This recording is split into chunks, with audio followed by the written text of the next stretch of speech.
Welcome everyone to Mercury retrograde in Scorpio. Yahoo, says the Scorpio lady who has plenty of planets in Scorpio herself. As you can see on your screen, Mercury is retrograde October 31st through November 20th from 27 to 11 Scorpio. Got a bunch of slides, so let's get started. First of all, though, our own housekeeping slides. Here at EAN, you can study astrology with us 3 different ways. We have our new and full moon audio podcasts that we produce.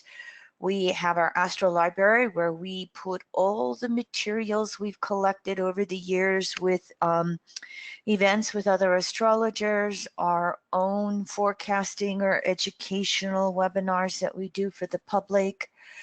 You can see there are 3 different sections to the astro library, and you can subscribe for 1 month, 6 months, 12 months, or you can do a monthly recurring for any of those that can then be canceled at any time. We also have our Evolutionary Astrology course that is currently 3 segments. We are going to, it seems like every winter, Leroy and I kind of, you know, we're outdoor people in the northern plains here. And so when winter comes and we have less daylight and we're indoors more, it's kind of like, okay, what projects are we going to undertake this winter? And what we're planning to do this year is take those 3 segments and condense them down into 2 segments. We're going to combine the relationships, etc., with health and wellness. So stay tuned on that. However, with these segments, you can purchase them and get a digital only. If you're very familiar with using your internet devices and you don't want to be bothered with paperwork or discs, you can just get everything online. You do not print it out. It is totally online. Or you can get one of these segments that includes the digital plus the materials, which means the 3-ring binder of all the paperwork and the discs. In the digital version, the discs are streaming videos. In the materials version, Scorpio here, virgins on the call tonight. in the materials version, you get the actual discs.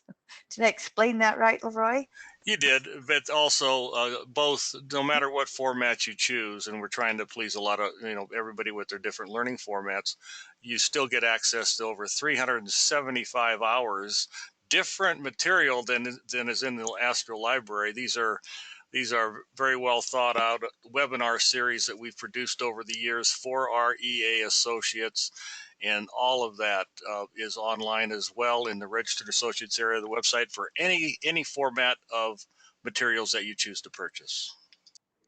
All right, thank you. Yes, I am now 6 years into teaching webinars, and I like it. Leroy says I produce too many PowerPoint slides. Yeah, I love teaching this way. This is my writing. So one more thing before we get started. I've been thinking on this for a little bit, and I just decided, yeah, this is the time. We have Jupiter moving into Capricorn next month in early December. And so next year we will basically have Jupiter, Saturn, and Pluto in Capricorn making 5 conjunctions with each other. So I'm offering a discount on sessions. And you go purchase a session, and at the checkout, you want to enter the coupon code Capricorn to get a 20% discount. We'll look at your whole chart, but we'll kind of focus upon how is the stellium in Capricorn affecting you, your natal chart, and whatever you have going on in your life. And so when you get the PDF, the link on the bottom will be live, and you can go directly there. So here's our dates and degrees for Mercury retrograde from exterior conjunction to exterior conjunction with the Sun. You can see where Mercury entered pre-shadow October 11th at 11.5 Scorpio. course, it goes retrograde tomorrow from this recording. 27.5 Scorpio. The interior conjunction when Mercury is between Sun and Earth is November 11th at about 19 Scorpio. Direct November 20th, 11.5, and then it finally will leave post shadow December 7th when it returns back to 27.5 degrees Scorpio. Here's a visual of that for you. And if you are looking at this, the blue here is the pre-shadow. The red is Mercury as it would appear to be reversing in the sky. And then here it turns direct, and here's the post shadow in the mauve color. Those are the 1, 2, 3 passages that Mercury will make in from those 11 to 27 degrees Scorpio. Here's another little bit of Mercury astronomy for you. Mercury's so close to the sun, it goes around it once every 88 days. But from our perspective here on Earth, which we call the geocentric perspective, it appears that Mercury takes a year to go around the sun because from our perspective, it does that backward loop that we just looked at. And those are the retrograde cycles. And so Mercury will have 3 to 4 retrograde cycles a year, approximately 20 to 24 days. If you look at this visually and you're starting to study astrology, you start to recognize that Mercury is always real close to the sun in the zodiac of a chart. It's either the sign before, the same as the sun sign, or the sign after. This is why, because of how we visually look at Sun and Mercury from our perspective here on planet Earth. Now, why planetary retrogrades? Again, geocentric or Earth-centered phenomena of apparent motion. They appear to go backwards or retrograde. It has a tendency to cause that planetary archetype to withdraw from the status quo or consensus conditionings, and the retrograde is review, redo, redefine, add all your rewords, and we break free with those archetypes to find who we are individually with that archetype versus societal, familial, religious, etc. conditionings. So when we have a planetary retrograde, they turn us inward to look for answers from within ourselves. Planetary retrogrades are always non-static. They're always in a state of evolving. The sign and house that the planet is going retrograde through will describe the manifestation. The opposite sign and house will give us clarity and expression, or objectivity, if you want to look at it that way. Remember, though, that any transiting planetary retrograde always relates back to that natal archetype. So as we work with Mercury retrograde today, where is your natal Mercury by sign, by house, by aspect? And you can just look at that sign related to Scorpio and start to just get information from sign to sign. But your natal Mercury is going to be evolving through this Mercury and Scorpio retrograde cycle.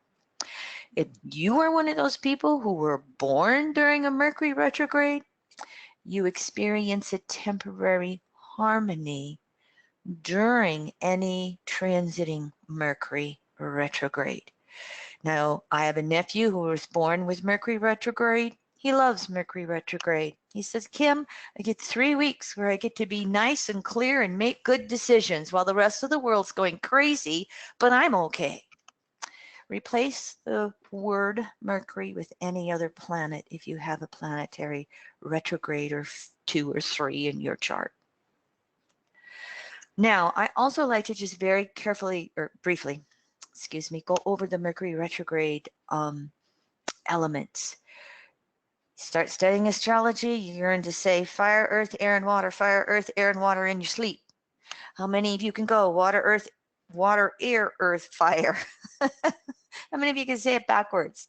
That's how the Mercury retrogrades go. And they'll spend approximately 1 year in one element and then 1 year transiting one element to the next. Here's your live examples with 2019. Mercury retrograde cycles start and end in water, and next year they transition from water to air elements. Mercury is in water signs half of 2019, and it will be there half of the water signs in 2020. If it has felt like an emotional year for you or more emotional than normal, that right there explains it. So in other words, that left brain processing, thinking, communicating, self-talk, it is very much emotionally based this year. And so it's almost like, how does it feel? As much as what do I think? Here's another way of looking at 2019 as we're finishing up that last Mercury retrograde cycle. This is how many days it's spent in each of the 4 elements going through the 12 signs of the zodiac. Very, very fast through earth and air. This is an interesting thing to just observe if you're a practicing astrologer and you just want to get a little more detail or broader explanation into how that mercurial messenger is always operating. So I'm just going to put these screens up on this, or these slides up on the screen because I go through them all the time. At this point in space-time, Mercury rules 2 archetypes.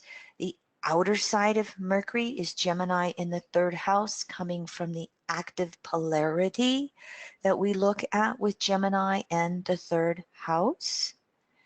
But Mercury also has an inner sign ruling Virgo and the 6th house relative to the passive polarity.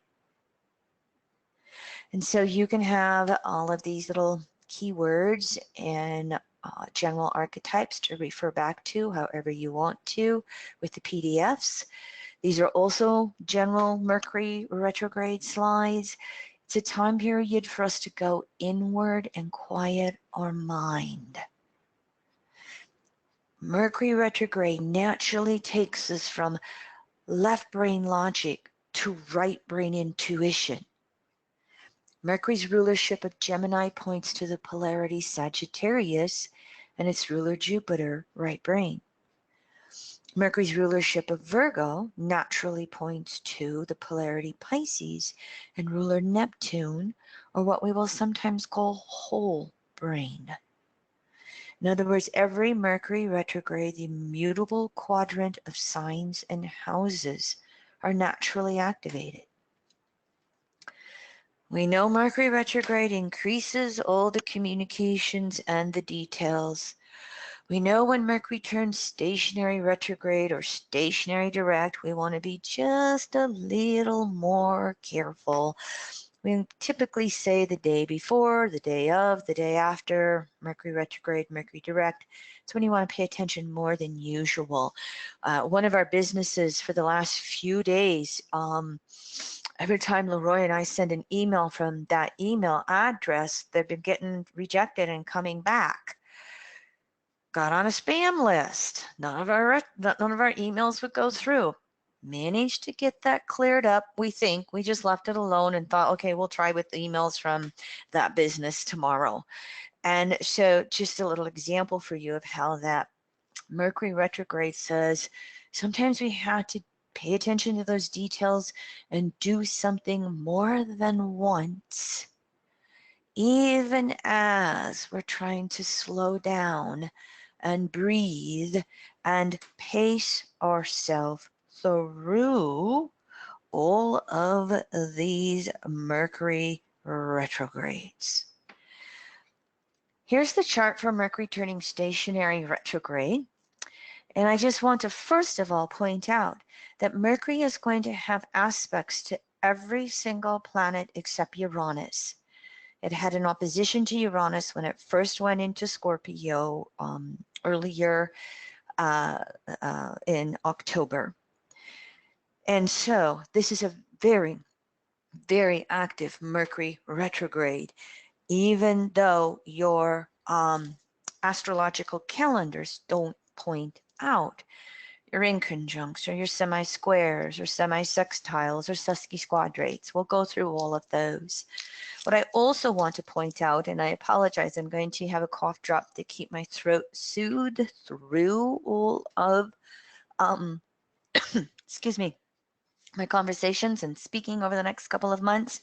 We're heading into the dryness up here in the northern plains. And yes, we have snow on the ground. Typically don't in October. We also have a wide orb of a grand trine going on, and this is between Sun in Scorpio, Neptune in Pisces, and the North Node in Cancer. Now, Mercury will retrograde back up and make 3 waning trines to Neptune as well. So we have a lot of emotional energy in this Mercury retrograde. And here's the 2 possibilities.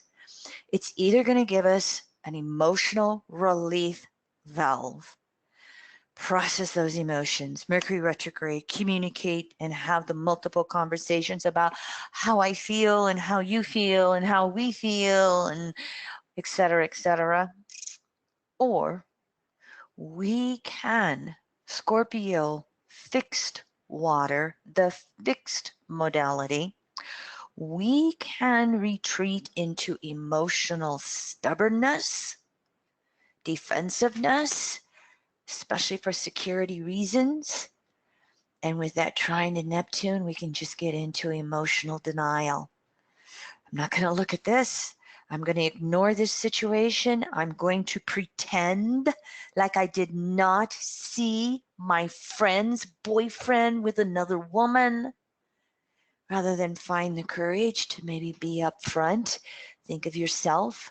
If you're in a relationship and your partner was cheating on you, what do you want? Denial? Or would you want a friend to have enough courage to be truthful with you? Jupiter in Sag, last quarter square, Neptune in Pisces.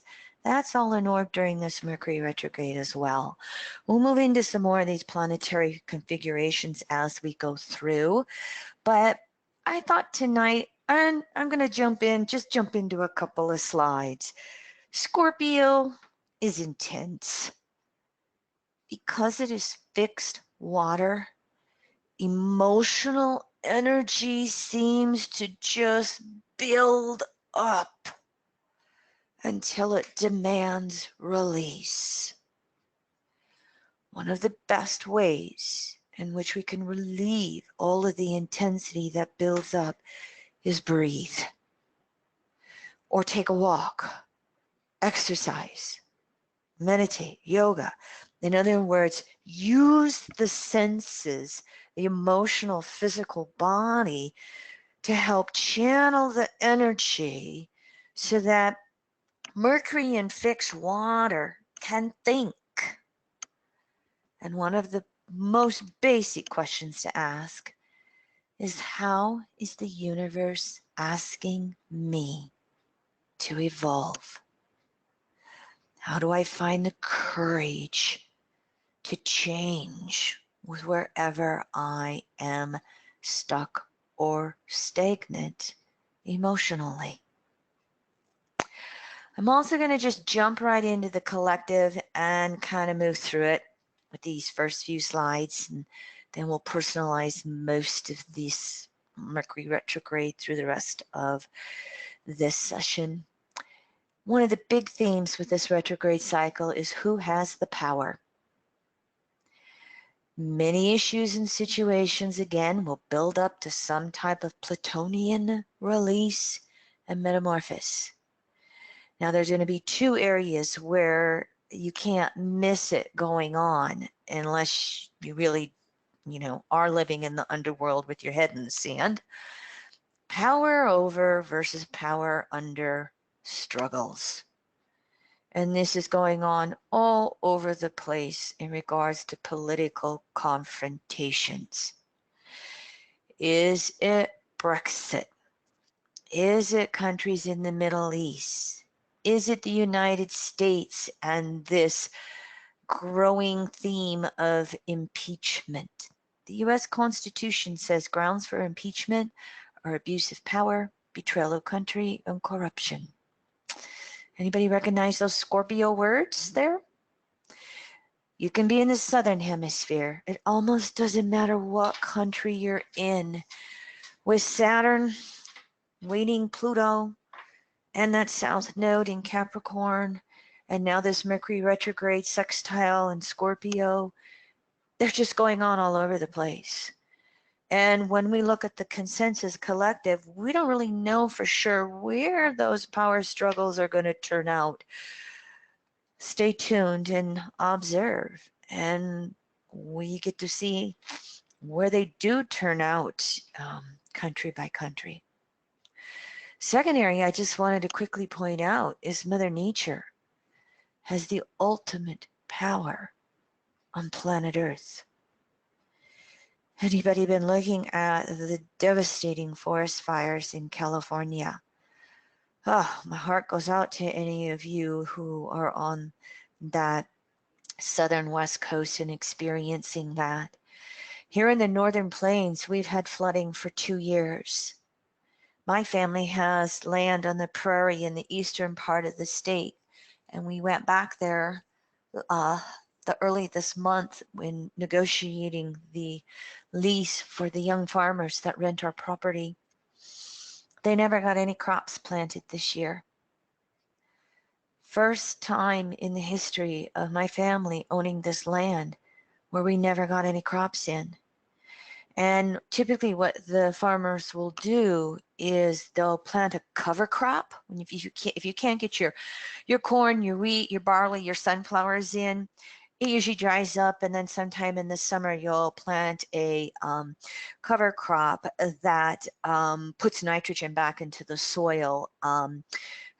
Millet or sometimes wheat again, just some of those annual grains, and you're not growing it for the grain, you're just putting it in to get the stalk of grass to come up, and then it dies down and goes, again, replenishes the soil.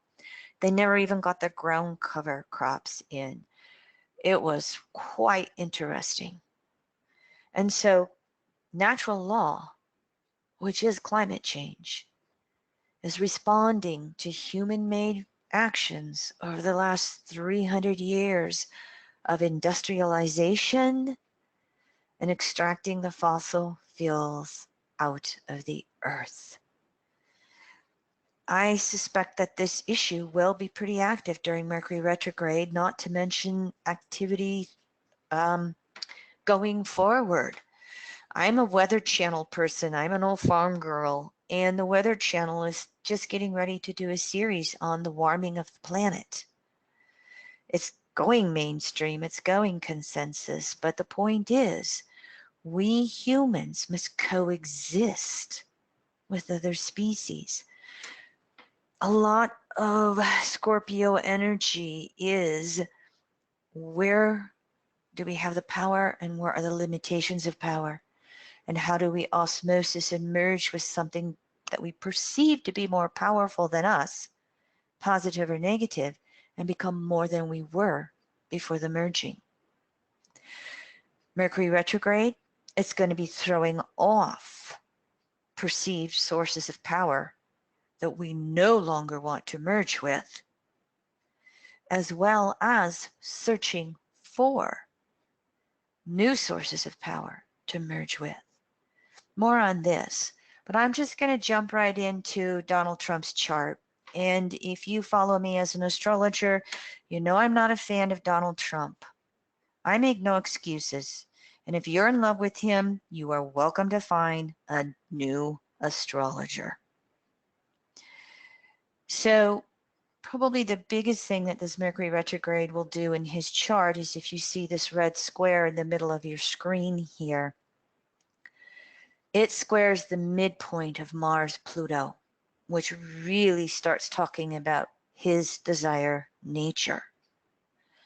And this is for the interior conjunction of Mercury retrograde when they meet in the sky, the aha moments, and it's pretty tight on this midpoint.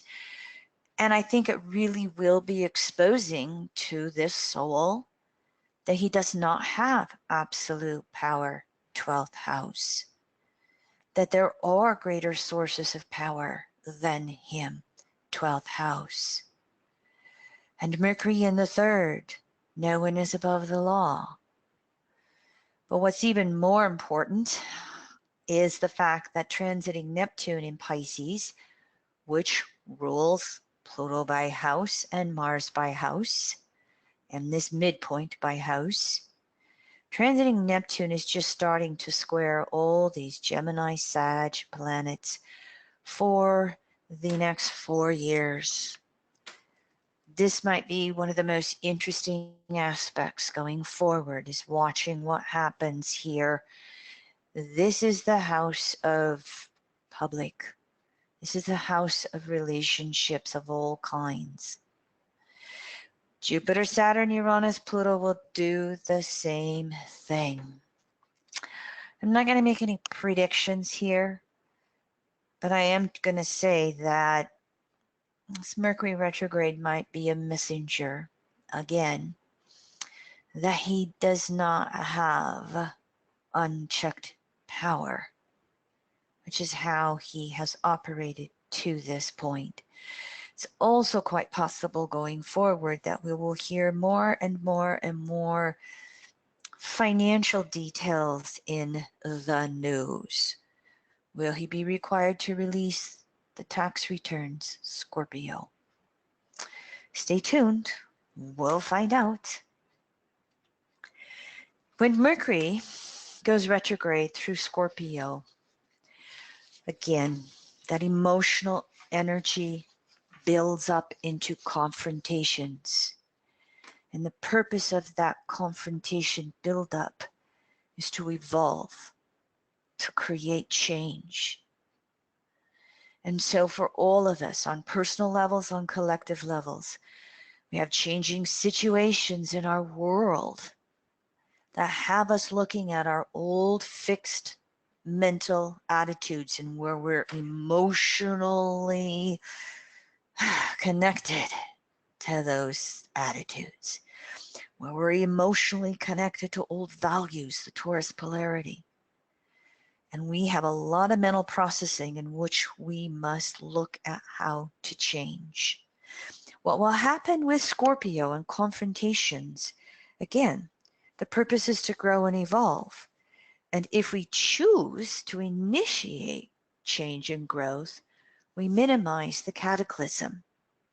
If we resist the change and growth, we intensify the cataclysm. So just kind of look at your own world and just what's going on in your life. What's been building up for you in the pre-shadow during October? How are you thinking about it? Where are your changes happening mentally and how you are going to address it? One of the biggest things to recognize, again, our outer world is not within our control. What is how we respond to the outer world. What is in our control is to go inward, Taurus polarity, and deepen that inner self-reliance. Uranus and Taurus, anyone, so that we learn how to be okay, breathe, relax, mental inner peace, regardless of the outer world and any outer situations outside our control. And as we were speaking earlier, this is where we review which sources of power we are going to align with. In EA, we'll call them separating sources, trying to undermine our merging with source, or returning sources, those beautiful beings of light, if you want to call that example, that are helping us on the path of merging with source. We can extract that into simple terms, and negative sources of power and positive sources of power. And so Mercury retrograde, we're reviewing what we cling to feel more powerful or to feel empowered. And So Mercury retrograde in Scorpio is going to bring up a natural conflict in this dual desire, separating and returning desires within our soul. So what separating desires are we needing to release? It can be an unhealthy codependent relationship. It can be a situation where a female is letting the male partner control her because she doesn't work and he gives her money, shared resources. It can be a work situation where you can't do the dirty deed for the money anymore. Can be all kinds of examples with intimate relationships, with sexuality, with shared resources, situations where somebody has power or control over us. And it will include situations where we're trying to control someone else. At the same time, Mercury retrograde in Scorpio, there are going to be those intuitive seed thoughts popping into consciousness about where we are wanting to evolve to a deeper connection with Source. And it can just be, I have to live my life with meaning and value rather than material conquest. It can be, I must find Taurus polarity, my own inner self-reliance, rather than depending upon my parent to always bail me out financially. These themes are going to be unique to each of us, and where Mercury in Scorpio lands in our natal chart, and then where natal Mercury is. This is a time for a deep inner psychoanalysis. Scorpio is called the psychological detective of the zodiac. So wherever we feel emotionally stuck, this is where we go inward and analyze ourselves. What are our motivations in our world, in our situation, in our various relationships? Where are our intentions and desires coming from?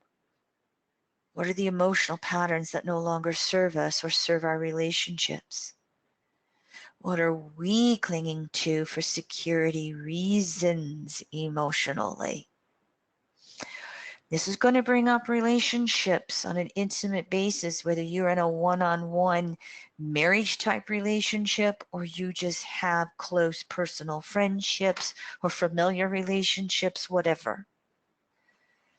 It asks us to find the courage to make any necessary changes in those intimate relationships. And of course, Mercury, deep conversations, deep communications, cut to the chase. Something's been building up in relationship with our partner, and we just got to call it out. Can't beat around the bush anymore. Okay, it really is time that you speak up and address this issue with your mother or your father or your sibling, Mercury retrograde, with whoever. The beauty of Mercury retrograde in any archetype is to throw off old self-talk, to throw off old mental patterns, old communicating styles, and try something new.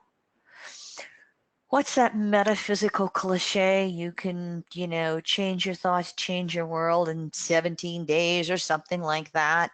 I have no idea where that comes from, but, Mercury's retrograde for approximately 3 weeks.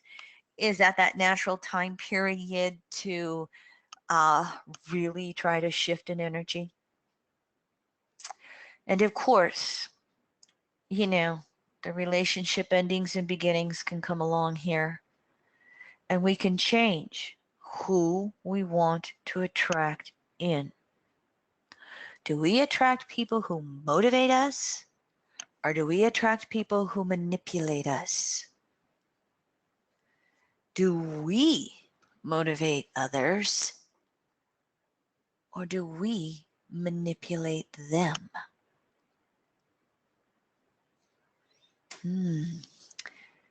That psychoanalysis of Scorpio turned inward is not always the easiest thing to do. That's why it tends to come pointed out to us outside ourselves by someone else. And of course, Mercury retrograde in Scorpio is going to deal with death, the ultimate surrender to a higher power, the old reincarnation element. Sexuality, Scorpio is shared sexuality. Taurus polarity is self-sexuality. Ooh, that good old theme of taxes and those shared resources. Those themes are kind of in our life. They're also in the news. And so, here again, those Scorpio words, we can have betrayal of trust, love affairs exposed, or the partner ran off with all the money. Or, take your examples. And also, as we just spoke, the relationship endings, new beginnings. I have a tendency to say, a typical thing with Mercury retrograde in Scorpio is the old lover surfaces.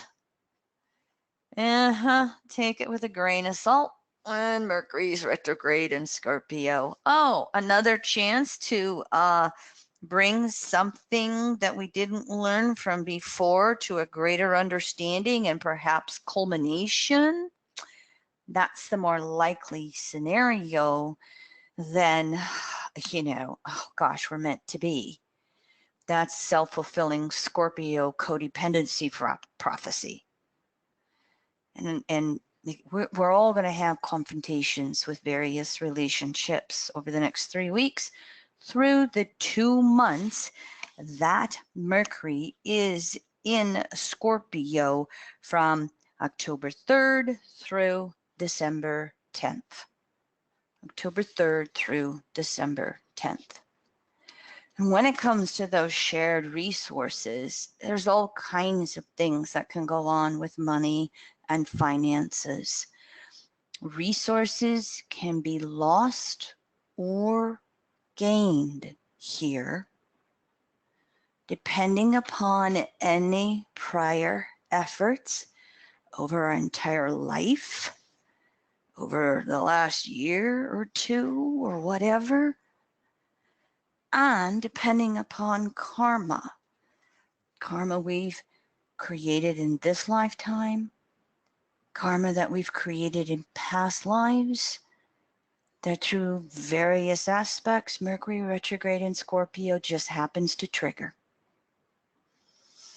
And of course, Saturn and Pluto in Capricorn, the plutocrats, the haves versus the have-nots, the wealth inequality, they do not want to let go of the resource control and hoarding. If we have any international listeners, thank you for letting me use my US examples. Just so happens in our country, 3 people have as much wealth as the bottom half of citizens in the United States. 3 people have as much wealth as 165 million people in the United States. Does that need a scorpionic confrontation and metamorphosis? By the way, they are Warren Buffett, Bill Gates, and Jeff Bezos. But we also, how many of you have been paying attention to the wealth tax that's been promoted by Elizabeth Warren and Bernie Sanders? And of course, what do we hear in the mainstream media? We can't afford health care. We can't afford their list of anything and everything. Take a moment and just look at this slide.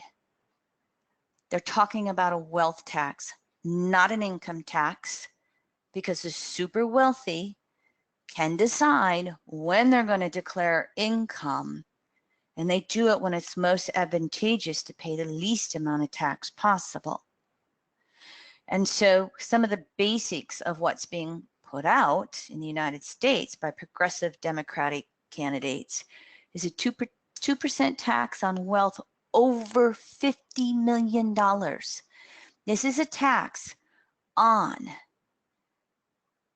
0.1%, 10% of 1%. So help me with my math, 1/100th, not 1%, 1/100th%. If we had that, look at what it would create over 10 years, 2.75 trillion. We could have universal child allowance. This is where you give a monthly allowance for each child, regardless of whether or not regardless of how much income or lack thereof you have. What we have now is child tax credits. And if you don't work, you don't get the credit. So if you're a stay-at-home parent, you don't, there's, it's an unfair child tax credit. We could pay for universal daycare. We could pay for free public college. We could pay for family leave when parents have children. Each one of these 4 examples here, that could all be totally paid for the next 10 years. Each one of those 4 examples is taking care of the children to build up a society. And many developed nations have this across the westernized world. The United States is an exception to the rule. So as you go forward and hear all this Scorpio extremism, we can't afford it, we can't afford it. Yes, we can. Same thing is true with the single payer system. I did have time to get a slide on this, but examples, we pay 3 times as much for health care per capita as the other westernized developed countries. That simple fact right there tells you that the average person will pay less than they do now for health insurance and health care if they have it. These are those Mercury retrograde and Scorpio things that we really have to educate ourselves on. Use that mercurial left brain to psychoanalyze. The Taurus polarity, fixed earth. And so what will also happen with this Mercury retrograde is communication slowdowns, and it's okay. We have fixed water and fixed earth, Scorpio, Taurus. So if something doesn't feel right emotionally and something doesn't feel right in your gut, sometimes Scorpio just dives in like an eagle and takes that fish out of the air, and the thought is, wow. Sometimes we have to ponder it for a while. We have to sleep on it. We have to meditate on it. You have to kind of put it off on the shelf and go about those mercurial details of our life and just wait for it to kind of move through mentally. Fixed modalities means that we will process things slower. It's not less than, it's just different. And it's okay to do that. Mercury retrograde always is finding time away from the busyness to slow down and go inward and listen internally. It's also a time period via the Scorpio confrontations to listen to it externally. And if it triggers us, how well can we take a breath and listen and just ponder it rather than immediately reject and defend the past? One of the things we have to be careful of with this Mercury retrograde cycle is defaulting to stubbornness and argue our position rather than metamorphose, the Scorpio word. And of course, the Taurus polarity is always asking us to go inward and develop a deeper and deeper and deeper inner security. How well do you trust yourself? I have, I could have been a slide on this too. My Pluto Virgo is mentally triggering. I got about 10 more slides in my head. This is an old Louise Hay quote that I kind of expanded on over 30 some years. Everything I need to know is revealed to me. And everything I need and desire comes to me in my highest and best time, space, sequence. You'll have the recording. You'll have the PDF of these slides. I'll repeat it.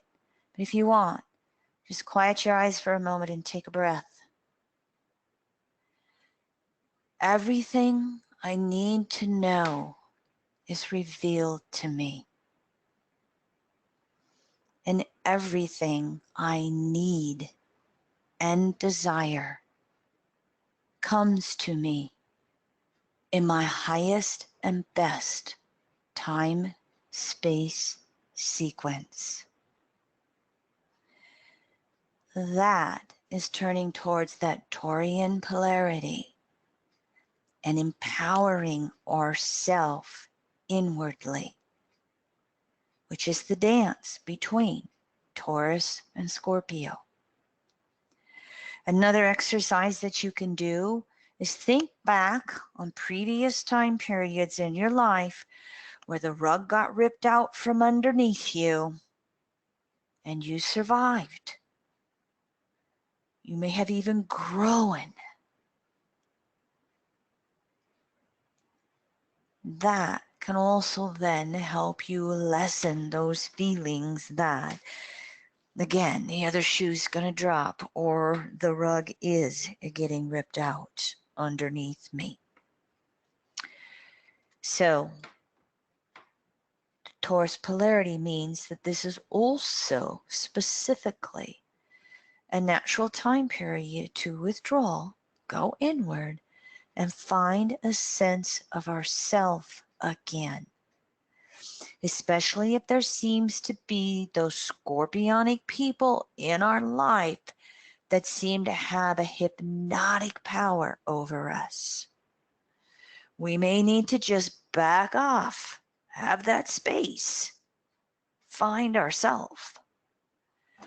We can still communicate. We still have to. Mercury retrograde. But we have to balance that with time alone, with a self-recovery process. And when we start to do that, what also comes into it is another Taurus Scorpio archetype, which is recognizing that we are responsible for ourselves. Self-reliance is a Taurus word. And Taurus Scorpio deals with sexuality. As we said before, Taurus is self-sex or masturbation. Scorpio is sexually merging with another. This particular Mercury retrograde has us recognizing on some evolving, broadening level that regardless of a relationship or no relationship, ultimately we are each responsible for our own sexual needs. Now this is distorted into those good old Taurus Scorpio words: possessiveness, manipulation, control games, especially on sexual levels. Do we withhold sexuality from our partner to manipulate something in the relationship?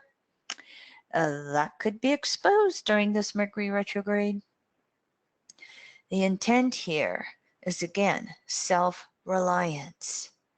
And when we rely on ourselves to meet our needs and desires, it allows us to go into a relationship freely giving. And we will give to another person then as they need to be given to. without any conditions. And this includes sexually, and it includes every other way to give as well. One of the things that will happen with Scorpio is we merge with that which we perceive to be more powerful than us to become something we are not. But the natural law then is to step back after the merging into a broader level of Taurian self-reliance.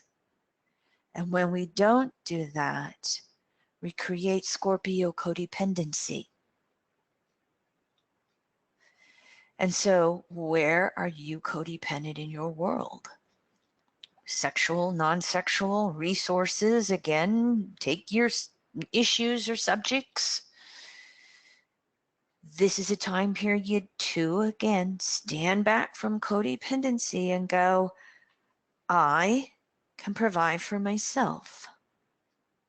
I'm my own resource. I'm going to connect with the ultimate resource, source itself, to help me provide any and all of my needs and desires. And then we can have that healthy merging in Scorpio. Popped into my mind that we should talk about that Scorpio mantra in EA. I metamorphose myself with evolving self-reliance. So when we rely upon ourselves to meet our own needs and desires, it allows us to risk.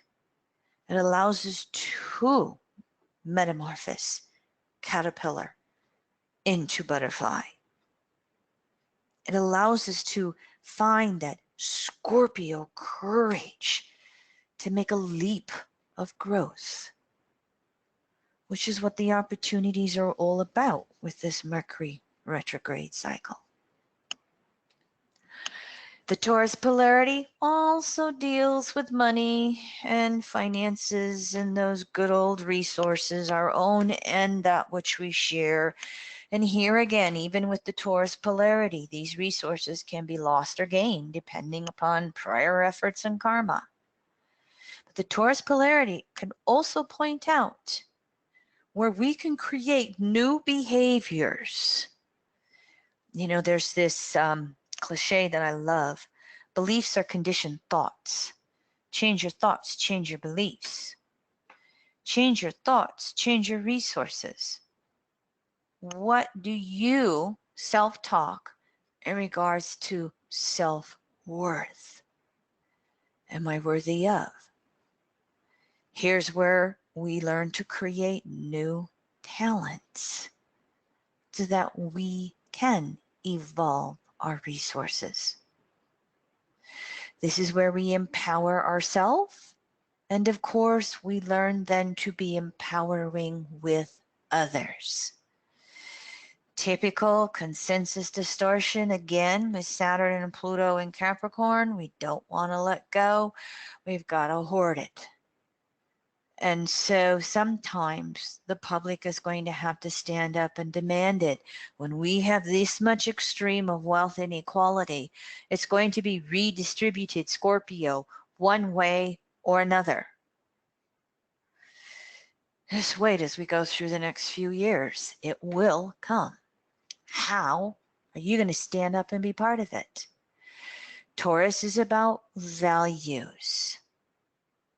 And so here, our values are evolving as well, including our values around resources. Do I need 10 purses or 20 pairs of shoes? This retrograde cycle is a good time to declutter, both literally and mentally. My Scorpio thing is I started studying astrology with typewriters and cassette tapes. I am aging myself here. Thing I love about astrologers, most of them don't hide their age. I just turned 62 last week, everybody. But I have saved all my little pieces of paper of when I first started studying.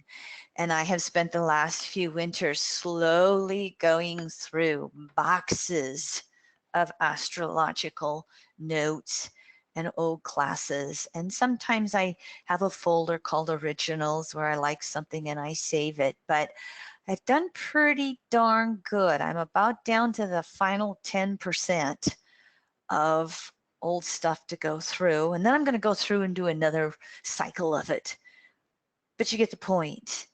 You know, most of us, or those of us with a lot of fixed archetypes, Taurus, Leo, Scorpio, Aquarius, we can kind of hold on to things with that fixed modality. What can you let go of? And again, as we were speaking before, this is an opportunity to see yourself as a resource and to recognize the ultimate source of anything and everything manifested in this world, which is universal source itself.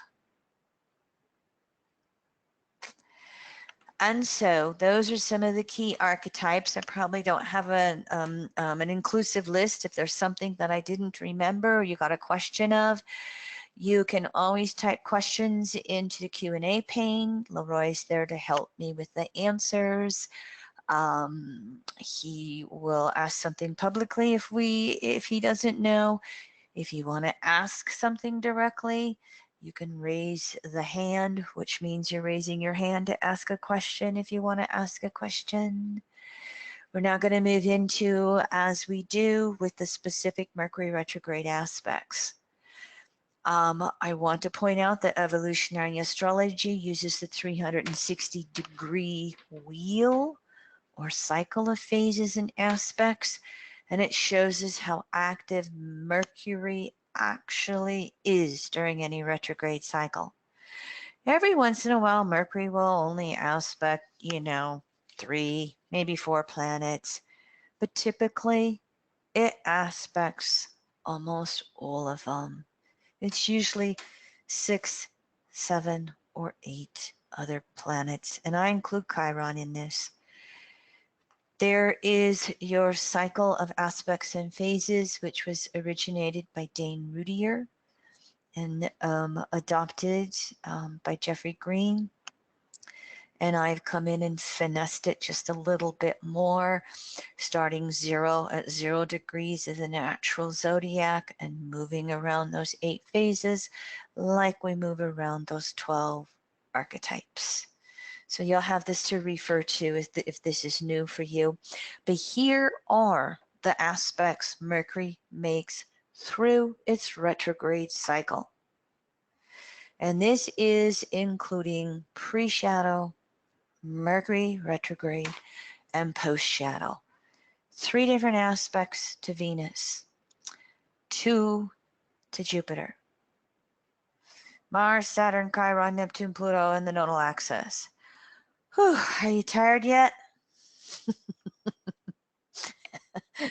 my post-it notes on my desk this week have been building up, and when I'm in Mercury pre-shadow and we're getting closer and closer to stationary retrograde, I'm kind of like, okay, let's get this done, let's get this done, let's get this done. And sometimes it has that tendency to build up faster than I can get it done. And that's this Mercury retrograde cycle. You're not alone, okay? So one more time, here's the dates for the first passage, the retrograde passage, and the post-shadow passage of Mercury retrograde. And I want to point out that the highlight of any planetary retrograde is either the interior conjunction to the sun in the case of Mercury and Venus retrogrades, or the opposition of the planetary retrogrades to the sun with Mars, Jupiter on out to the outer planets. For those of you who live in warmer climates and don't seem to have clouds, we've had a lot more cloudy skies than sunny skies, and we've had cold evenings. You know, you can see Mercury and Venus in the evening skies right now, and this could be something very nice to go out and look at. We've had enough cloudy weather that I've not had a chance. I've tried looking, but it's been too cold sometimes. For those of you who can, get out there and look at Mercury and Venus in the evening sky. Here's the Mercury retrograde interior conjunction to the sun at about 19 degrees Scorpio. I have a tendency to use 0-degree Aries charts so that it becomes naturally relevant to all of us rather than arbitrarily picking out some specific spot on the planet, even though I do use the point in space time where I live in Western South Dakota. And so the other thing that I now want to point out to you is Mercury has a waxing aspect to Mars. Start with slower planet, go counterclockwise to the faster moving planet. Mercury is waxing to Mars, but to every other planet here that it makes an aspect to, it's a waning aspect. And so Mercury waning to the slower moving planets in the sky increases the need for mental reflection, waning, not waxing, building, waning, integrating. And it increases the need to broaden an understanding of any situation or Scorpio relationship we may be going through. Okay, how well can I consider this from the other person's perspective? How well can I consider this from the other person's perspective? Can I take a breath instead of having to just immediately go defensive? Easier said than easier said than done, says the person, I'm doing math in my head, with 4 planets, North Node in midheaven in Scorpio. In other words, I'm having to take my own medicine here. Mercury is always in aspect to Venus when it's retrograde, when Venus is retrograde. They're always reviewing the conscious mind and its values. Here's the dates of the Mercury aspects. As you can see today, well, yesterday, today, we've had Moon finishing up in Scorpio. And yesterday, Moon was conjunct Mercury and Venus. And today, October 30th, Mercury conjunct Venus in late Scorpio. So if it's been a little emotionally intense the last few days and things have been busting out to the surface, well, we've had Moon, Mercury, and Venus hanging out together in the sky. Another reason to be out there looking at them in the evening sky right now. Here, Mercury is waning to Venus, and so this too will tell us, slow down, take time to discuss those Venusian values. Where are they different? How are they changing? Our needs come from what we value. If you don't value pretty clothes, you don't need them.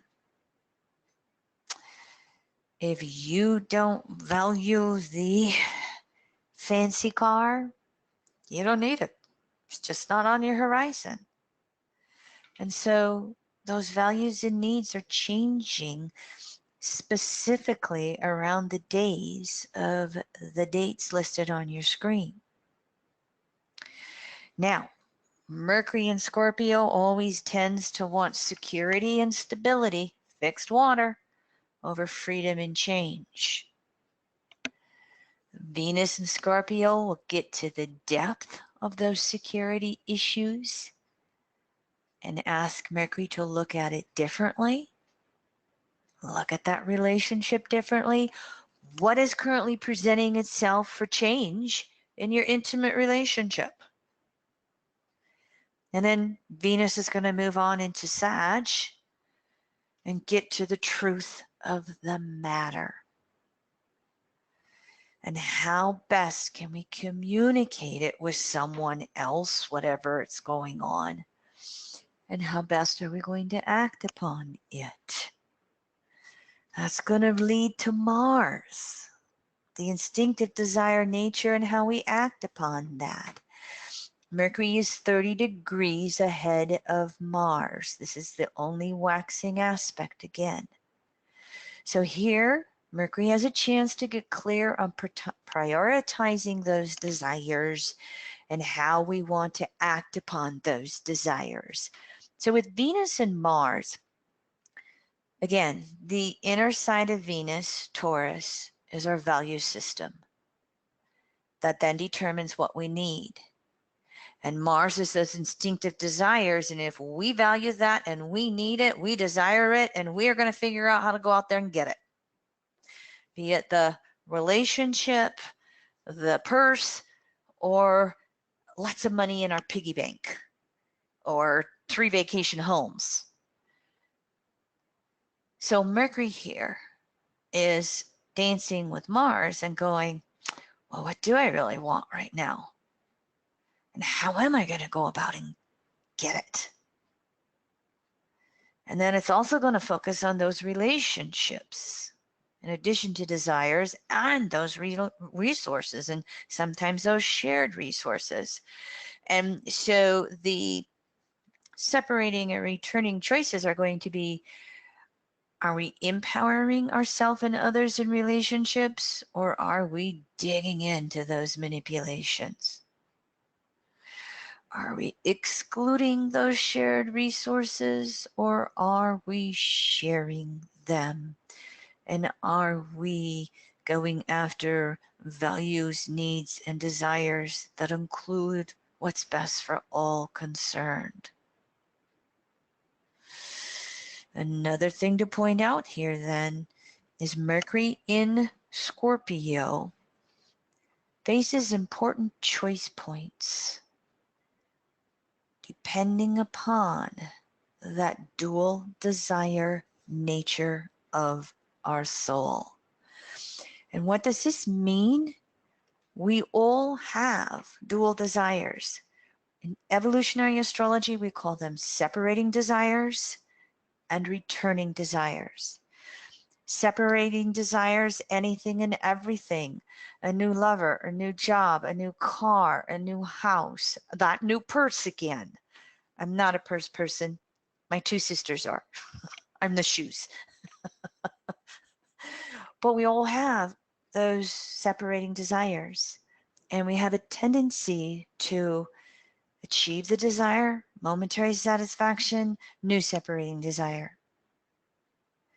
And when planets go retrograde, and this is especially true when Mars is retrograde, we have a Mars retrograde in Aries the end of next year, by the way. When planets go retrograde, it's a time period where we can throw off old separating desires and focus a little more on the returning desires. And we can still have the lover, but as we evolve from consensus to individuating to spirituating, eventually we want the lover in which our spiritual growth is more important than the accumulation of materialism. And eventually the returning desire becomes the desire to know source.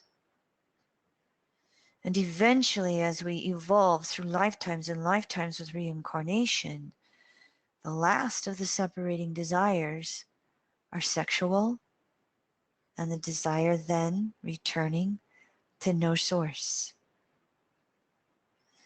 And so Mercury retrograde in Scorpio can create this intensity of conflict between separating and returning desires. And the returning desire is evolution.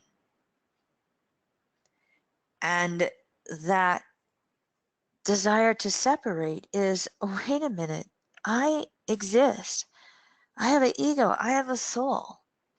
And we want to stabilize that sense of self. And we can get stuck there. Fixed water again.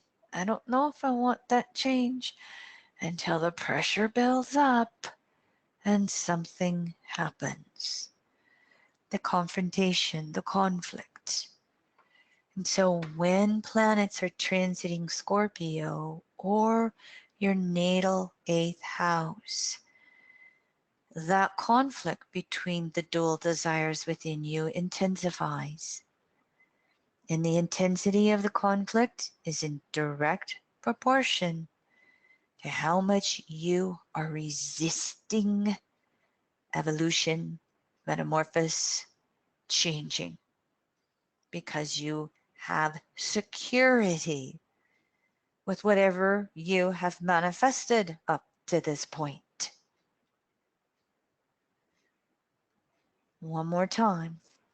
Mercury retrograde in Scorpio then is revealing how you are meant to merge with greater sources of power and metamorphose yourself. How are you meant to release separating desires? And what is your next step? Merging with universal source in the real world.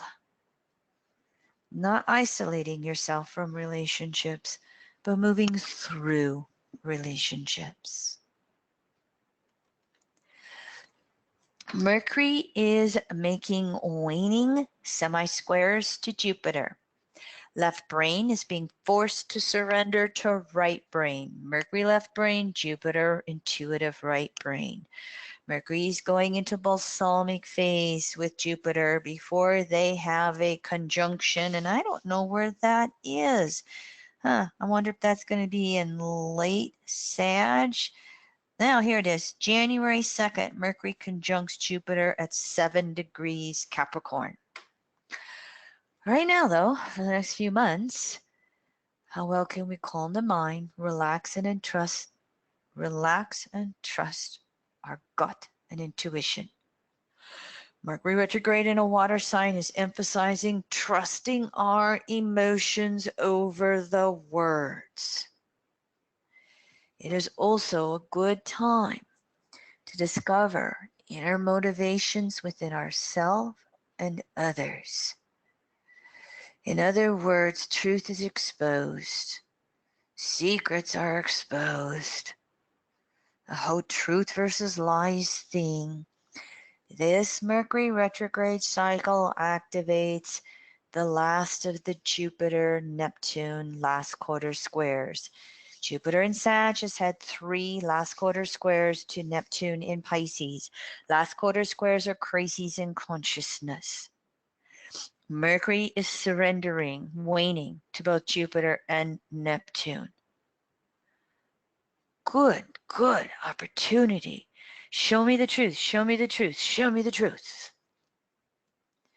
Mix in with that, though, is the Mercury waning sextiles to both Saturn and Pluto. These are last quarter phase aspects. But what can be happening here is Mercury can be recognizing all the many ways in which our old realities and structures are crumbling. For us on a personal level, and then looking around us on a collective level in our particular community, state, province, country. How is it happening collectively on a global level? There can still be some intuitive hits coming through, even with Mercury aspects to Saturn and Pluto wanting to cling. And this is because that eagle eye that we talk about with Scorpio, Scorpio tends to have the 3 symbols, the scorpion down there on the earth, going out there for the scorpionic revenge, stinging anything that comes in its path. It can be the phoenix rising from the ashes, the death and rebirth. It can be the eagle that soars above it all. It can just really then look at any particular person, place, or situation and turn its eagle eye on what's really going on.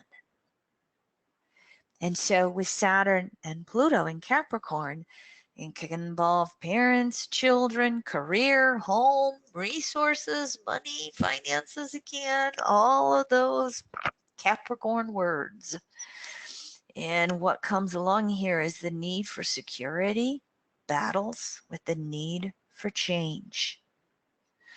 How can you make the effort to evolve in order to minimize the upsets? What is the bottom line of any situation and what needs to change? I am a very, very strong advocate of public banking, and I have a tendency to have a public banking slide in many of my webinars. Public banking means that the interest, the profits are returned back to the masses, to the public coffers for infrastructure and taking care of the elderly and the children, versus private banking, which is the way many countries have their central banks set up. Private banking, the interest goes back to the few, to the shareholders. Again, intensifying the wealth inequalities. If you're interested in prosperity for all of us, if you are interested in the Scorpio redistributions of wealth for the good of all, go to this website. Get Alan Brown, the founder of Public Banking Institute. Oh, I don't have her slide up. I'm going to say this. Ellen Brown has released her latest book, Banking on the People. Just came out this summer. I recommend each and every one of you listening to this PowerPoint webinar, get this book, Banking on the People. It's not a complicated subject. We make it complicated, but truth is simple, and so is public banking. All right, I get off my soapbox now. Mercury makes waning sesquisquadrates to Chiron. Sesquisquadrate. That is a waning square and a half. Mercury Chiron are entering this disseminating phase together. Disseminating phase, if you go back to that circle of phases and aspects that I showed a few slides back, disseminating phase is society, the masses, being able to understand the consensus collective. And when you understand that, you can be in it, but not of it. You can change the collective the more you understand it. And so with these particular aspects with Mercury and Chiron, we're having to learn how to balance that dual need to have that Scorpio commitment and that Aries freedom. And what can happen here is there might be a tendency to run away from emotional wounding versus digging deep and making the effort to heal. And so when we look at this from the perspective of these intimate relationships, Mercury and Scorpio, Chiron and Aries, Mercury and Scorpio, you know, this is a tense aspect because we're going from yang phase to yin phase. We're going from full phase to disseminating. And so we can get defensive and we can get quite argumentative and we can lose the ability to listen to what someone else is trying to say. So we keep triggering each other's wounds again and again and again that Scorpio cycle of revenge. I don't remember who hurt who first. It started 7 lifetimes ago. Can we take a deep breath? Can we just really slow down and listen? Can we speak up to the partner? Can we both talk back and forth without triggering? Easier said than done. But if we make that effort, then we can reach new equilibriums through the confrontations that want to come up here. One more time, probably one of the most typical confrontations that come up is one of us or both of us in some type of relationship situation wants to cling to some old consensus way of relating, when what is being asked here is to understand the consensus conditionings and pressure to conform and break free and create a new relating pattern that works for the two or more involved together. And everybody gets to individuate.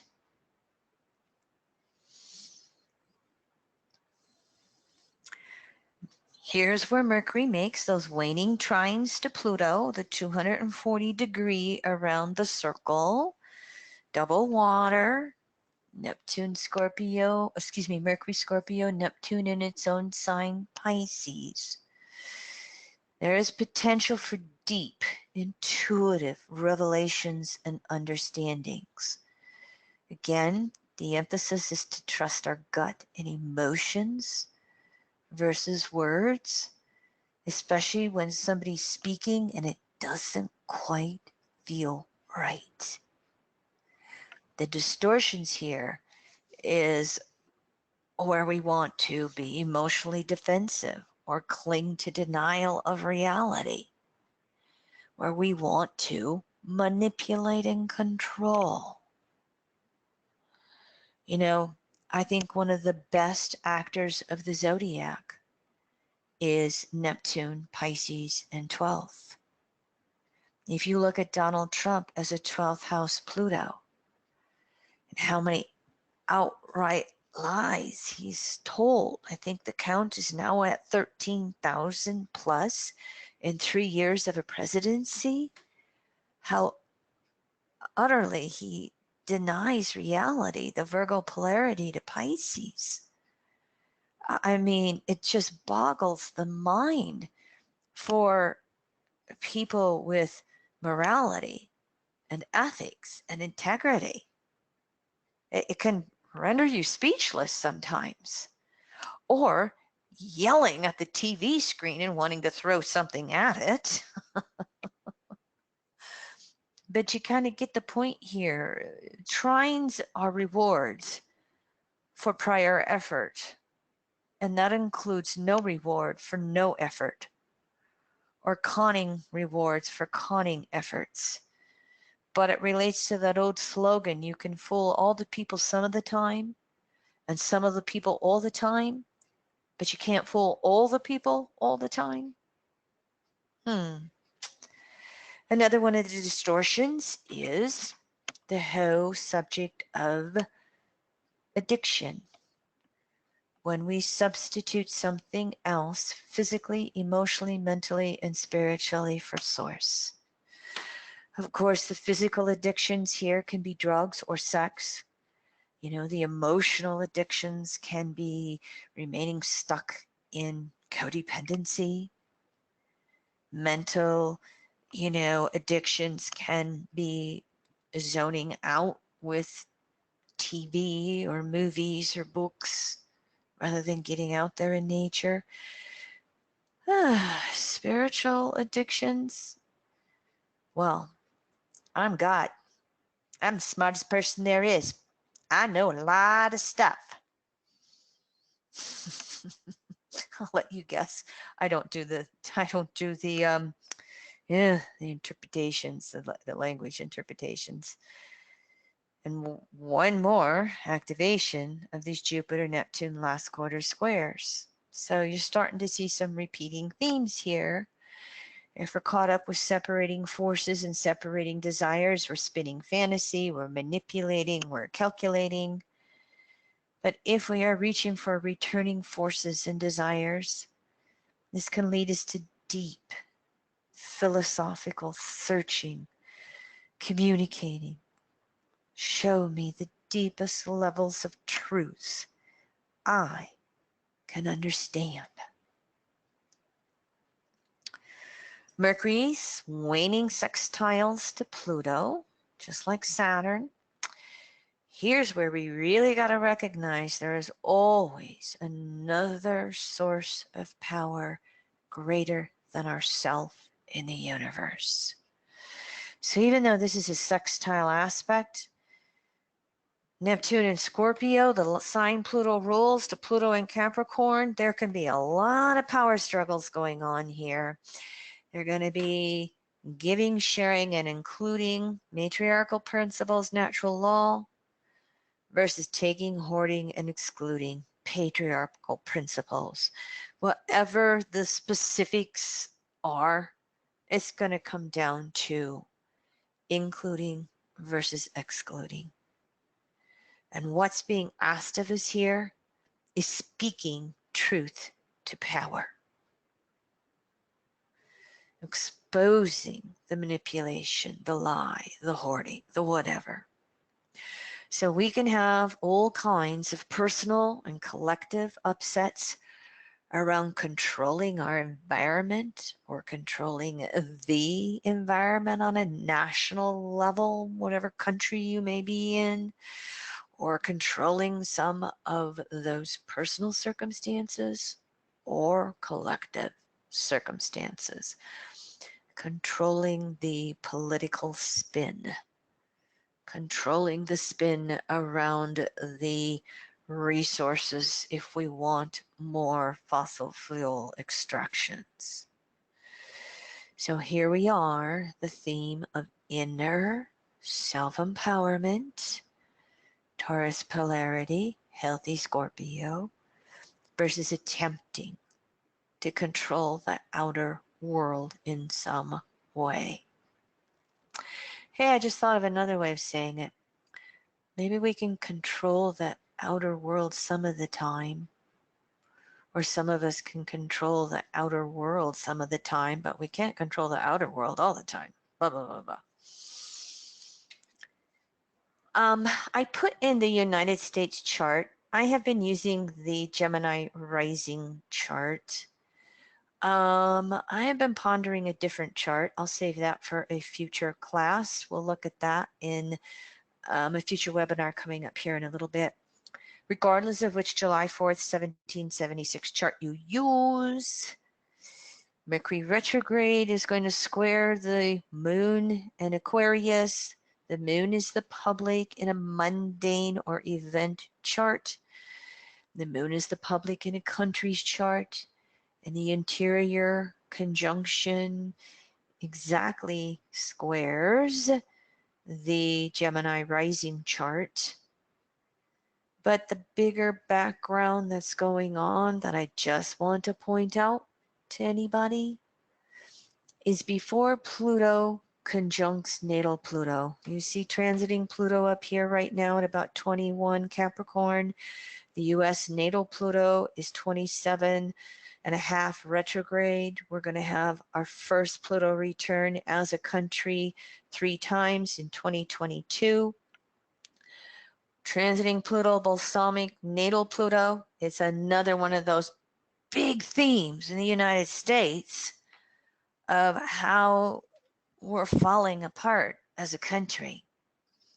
Will we uphold our Constitution or trash it? Before we get to transiting Pluto conjunct natal Pluto, though, we have transiting Pluto oppose natal Mercury retrograde at 24.5 Cancer 5 times in 2020-21. For any of you who follow collective issues, this aspect is going to be as important as the Pluto-Pluto return. So we're going to have 3 years of transiting Pluto and Capricorn, making some pretty major aspects. Now, I'll include Saturn in Capricorn and Jupiter in Capricorn in a public class I'm going to do in December. I'll give you that information in a little bit. I wanted to point this out, though, because this is a Mercury retrograde webinar. And the United States, Mercury in Cancer, is going to be highly activated the next 2 years. You have the dates. You can see the degrees by natal Mercury on this slide and natal Pluto. US was born with a natal Mercury Pluto opposition in Cancer, Capricorn.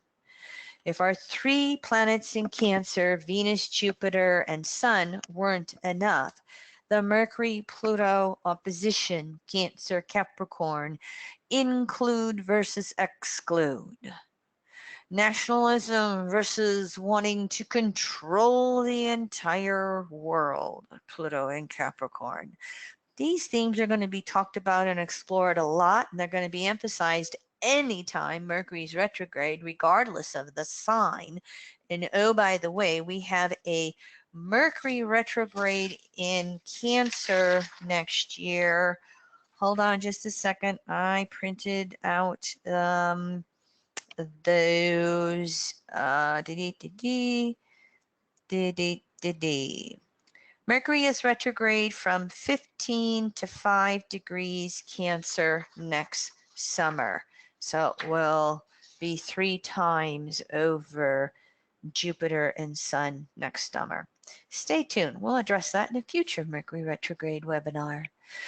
Finally, Mercury and the nodal axis. In evolutionary astrology, we always start with the node and we go clockwise. Excuse me, erase. In evolutionary astrology, we start with the planet and we go clockwise to each node.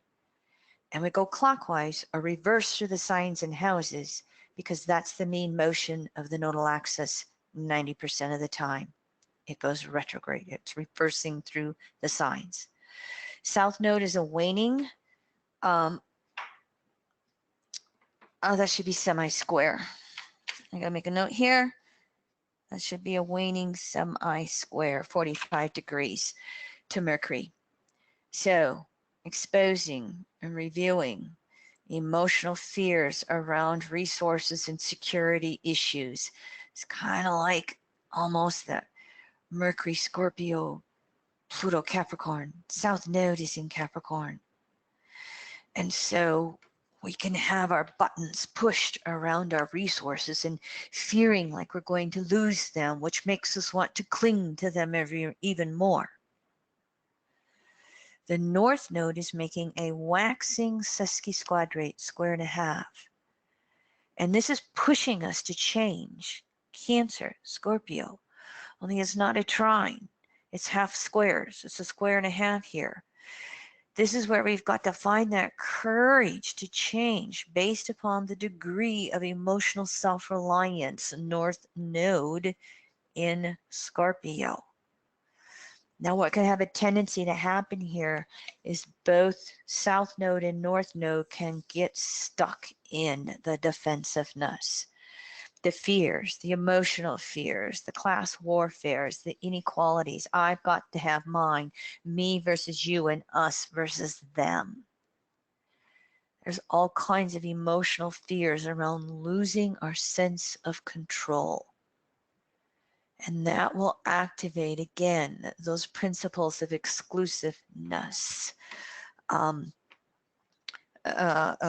excluding hoarding and taking. And one more time, the intent to evolve is finding the emotional courage to change with our relationships, with our resources, however it is being presented to us. Finally, here's Mercury stationary direct.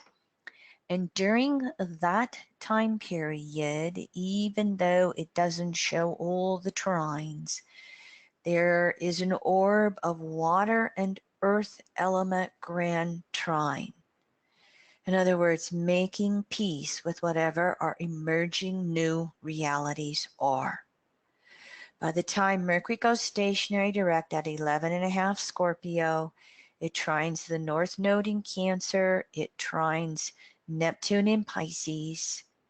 But in addition to that, we have Moon in Virgo, South Node in Capricorn, and Uranus in Taurus. So we have a grand trine with the earth element. We have a grand trine with the water element. Healthy Scorpio empowers everyone. It empowers self and others.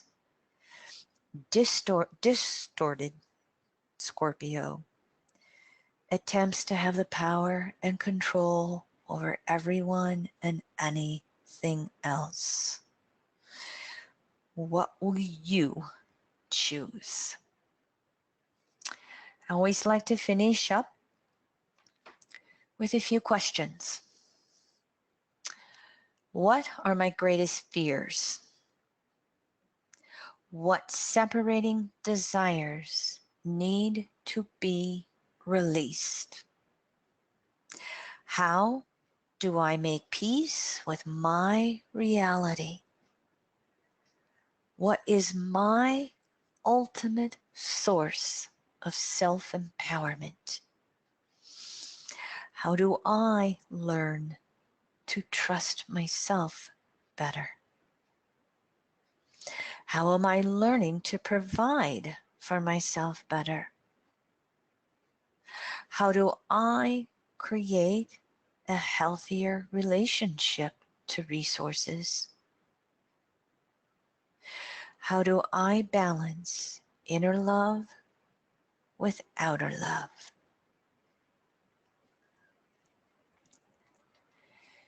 Here are the next 3 Mercury retrograde cycles. Our next Mercury retrograde webinar will be in February. You will get a notice, just like we typically do, as we get closer to that free webinar. Here are future public webinars. I think it's a Monday, December 2nd. I'll do a webinar on Jupiter in Capricorn. 2 days later, December 4th, I'm going to do a webinar on the Jupiter, Saturn, Pluto stellium in Capricorn next year.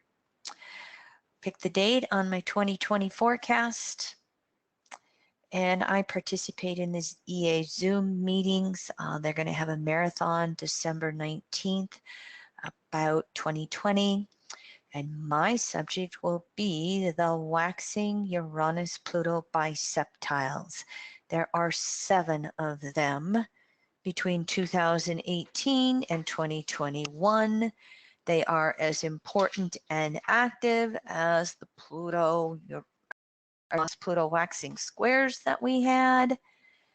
Very few astrologers talking about the waxing biseptiles. They don't show up on a podcast or on a calendar. And so I love them. I am excited to talk about them. Tune in to that webinar. All right, I have 2 more slides. At the end, I always do a chronological listing by date of all of the aspects that we have spoken about in the last couple of hours. As I have those up on the screen, been kind of quiet. Must be triggering everybody. I got a question. Do we have? Kim, if you'd like All right. to take it. Yep. It's about the Saturn-Pluto opposition to that USA natal Mercury. Do you believe that foreshadows repression of free speech or stronger control of the media, more propaganda, disinformation, etc.? You said natal Neptune. You meant natal Mercury, right? Yes. Yeah, I'm sorry. Yes, I did. Yeah, Saturn No, Pluto opposition to U.S. Natal Mercury. That's fine. That's not a problem at all. Let me just go back to that slide. Here we are. Yes. We're again, I'll go into detail on that December 4th webinar that I'm going to have with more dates and degrees, et cetera, et cetera. You know, Mercury in Cancer, I've always considered it to be an interesting archetype. I've known several people with Mercury in Cancer, and when they get emotionally triggered, it's not always easy to communicate clearly. Now, we can extrapolate that into Mercury and Scorpio. If you're getting emotionally triggered, and especially in your relationships, you may not communicate clearly, which is why you got to go to that Taurus polarity and stop and think and slow down. But that is, I agree with that. If we look at Mercury in Cancer on a collective level, look at some of the consensus that, you know, it's the whole mom and apple pie, and you know, you've got to be a patriot. But look at what our interpretation of what patriotism is. I'll give you an example. If you look at the career diplomats and employees who have been called to Congress to testify about a phone call that Donald Trump had with the president of Ukraine, one of those, several of those diplomats and employees, but especially the one from yesterday, he was an immigrant from Ukraine, have spent 20 years in the US military, you know, life for country, has shrapnel in his body from tours to Iraq, and he became concerned about that phone call and spoke truth to power. And Donald Trump is now lambasting him in the news. And so are conservative news outlets. That is those Capricorn planets to Mercury in Cancer. So as we look at these 5 oppositions, and the first one is next March, we're already in orb. Pluto's only 3.5 degrees from the opposition to Mercury. It's marching forward to that. As we look at this, the first of these oppositions is going to expose the hypocrisy. Look at another example where Facebook is not wanting to police the lies of political candidates. They don't want to. They don't want to determine. They don't want to make any effort to edit or Out and delete ask you anything. as, yes, or ask you as a Facebook participant, if you are, to point out where you think fake news is happening. And so there was a letter by Facebook employees calling Mark Zuckerberg out on the hypocrisy positions of, you're going to implement rules one way but not the other way. Oh, we got to have another Republican elected so that the haves can keep all their money versus the have-nots. You know, Mark Zuckerberg was caught on tape, you know, being against Elizabeth Warren because she's going after the ultra rich. Now, mind you, again, it's 1/100th of the top percent in this country, and taxing the wealth and wanting to level the playing field. She's also come out to say that maybe Facebook should be broken up. So 2 examples collectively where that Cancer Capricorn gets very protectionistic. And this will be part of that larger picture of, calling out truth and constitution and what actually represents patriotism. It's not party over country. It's constitution over party. Mm-hmm. Yeah, we're going to look at those 5 oppositions. You think this isn't going to be in the news time and time again? Yes, it will. And it's going to start with the distortions trying to get the control, Capricorn, and have that final word.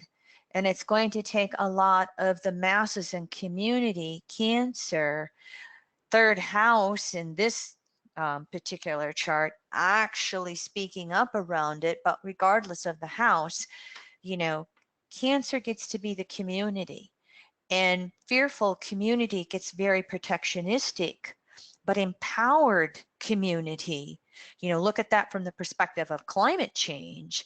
And all of a sudden you're seeing cowboys and Indians from my neck of the woods. The cowboys and the Indians are gathering together to fight the Keystone XL pipeline. So you're seeing communities come together all across the globe when it comes to the increasing effects of climate change. So we can have the Mercury in Cancer distortions of protectionism, nationalism, very fear-based. If your community is different than my community. But we can have the more natural expressions of the Mercury in Cancer, where that diversity of community is celebrated, and where all kinds of various communities or grassroots comes together to opposition the plutocrats, Capricorn, Pluto in Capricorn. Well, that was a long answer. Just a quick generic read on this Mercury retrograde in Scorpio for the Scorpio South Node people out there. We've had a couple Scorpio South Node folks. Oh, if you have your South nodes in Scorpio, Mercury retrograde in Scorpio is giving you a double trigger, because South node in Scorpio means souls coming in with ego, South node, in which they've had the rug ripped out underneath them.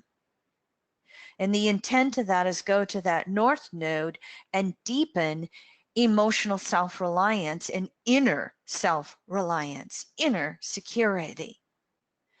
And so what can happen during this Mercury retrograde is events from earlier in this lifetime and events or patterns from past lives where you've had abandonment, where you've had betrayal of trust, where you've had the rug pulled out from underneath you, whether via resources or an outright ability to survive. All of that is triggered in the various ways from, minimal to maximal degrees. And it feels like it feels like an earthquake. It just feels like the ground underneath your feet has no stability. So it can become even more crucial that you can slow down and center and balance and just go within and breathe deep. And my Louise Hay mantra, I'm going to be okay. I'm going to be okay.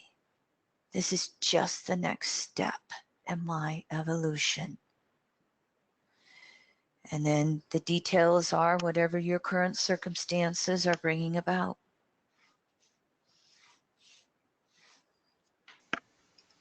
Thank you, Kim. That's it. All right. Well, thank you, everyone. I appreciate those who are always interested in these Pay It Forward webinars. And isn't it interesting how the simple little subject of Mercury retrograde can be so vast, so deep, so complicated with the aspects, so intense. Breathe deep, go in peace. See you next time.